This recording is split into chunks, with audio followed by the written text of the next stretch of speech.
J'espère que vous prenez toujours beaucoup de plaisir à suivre nos concerts qui ouvrent l'été dans la joie et de la bonne humeur. Grande journée bien remplie au Festival virtuel 2020 à l'U3 ce samedi. 3 rendez-vous avec la formidable diversité si caractéristique de nos voyages d'été. 3 concerts, disais-je, avec dans un premier temps un moment de musique unique, une sonate pour violon et piano d'un certain Wolfgang Amadeus Mozart, interprétée par Bertrand Lavrenoff et Kefren Beouir. Puis, à 18 h, l'ensemble A3 avec Fanny Fauconnier à la flûte, Aurore Grélé à la harpe et Alain Pire au trombone. Enfin, à 19 h, un concert commenté autour de l'impromptu opus 90 numéro 2 de Franz Schubert avec Maud Renier au piano.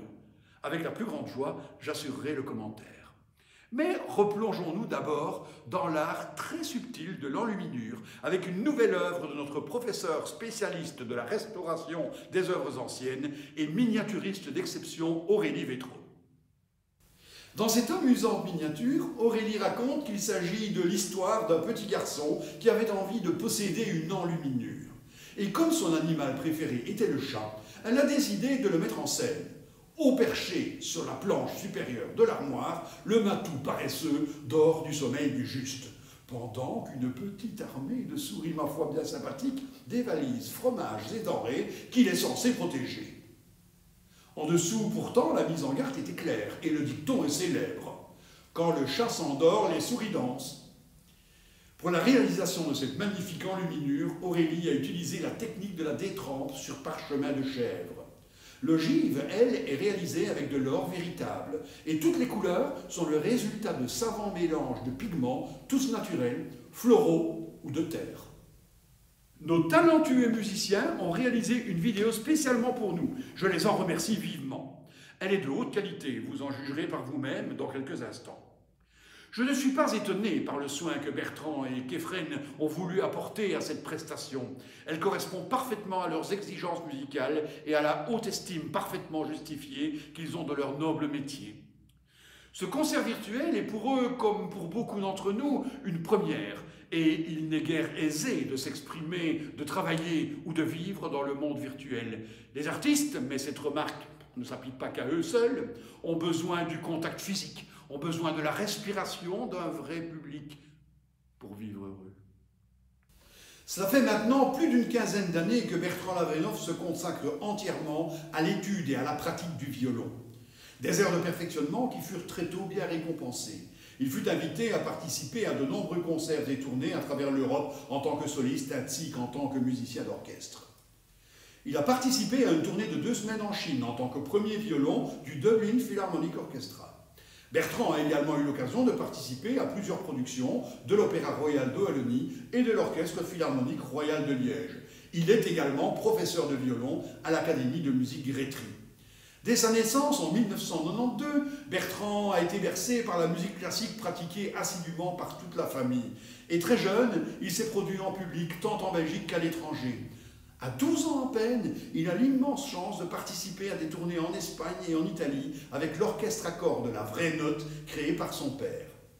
À 15 ans, il est accepté en tant que jeune talent dans la classe de M. Haroutunian, qui est un élève de Leonid Kogan et qui enseigne au Conservatoire Royal de Musique de Liège, où il termine d'ailleurs son master spécialisé avec distinction en juin 2015. Il obtient encore un master didactique en 2016 dans la classe de Philippe Koch, dans la même école liégeoise.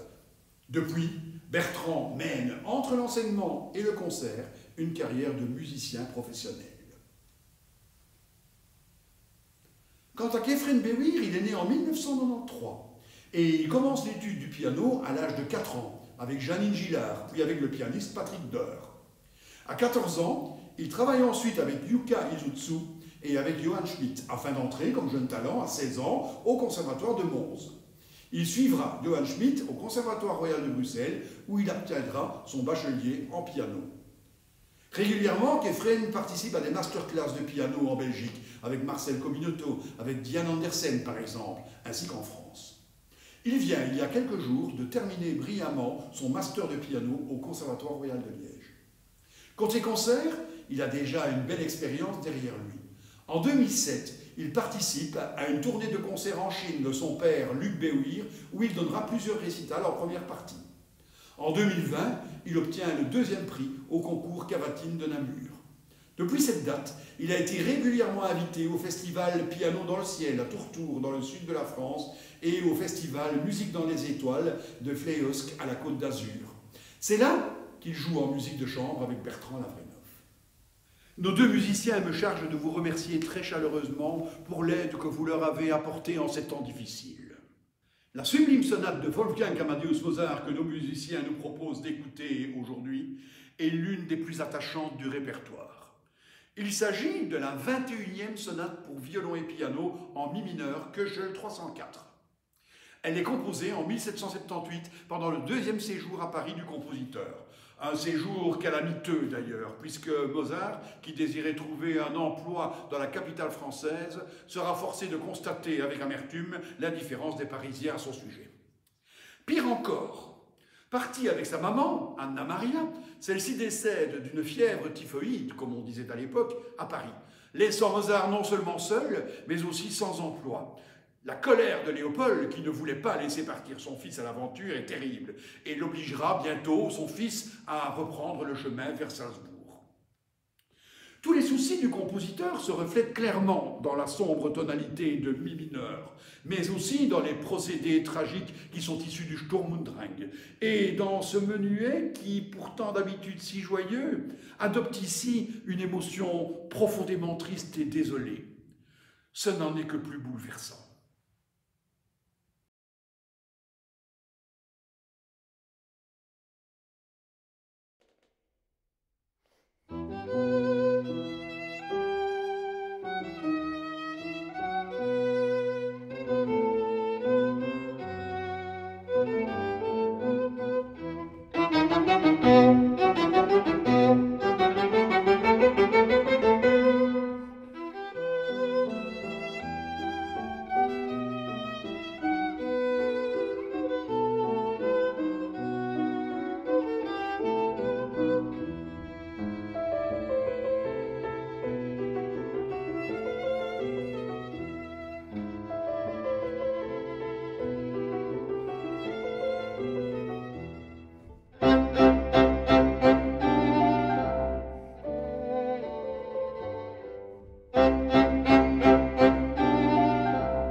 Thank you.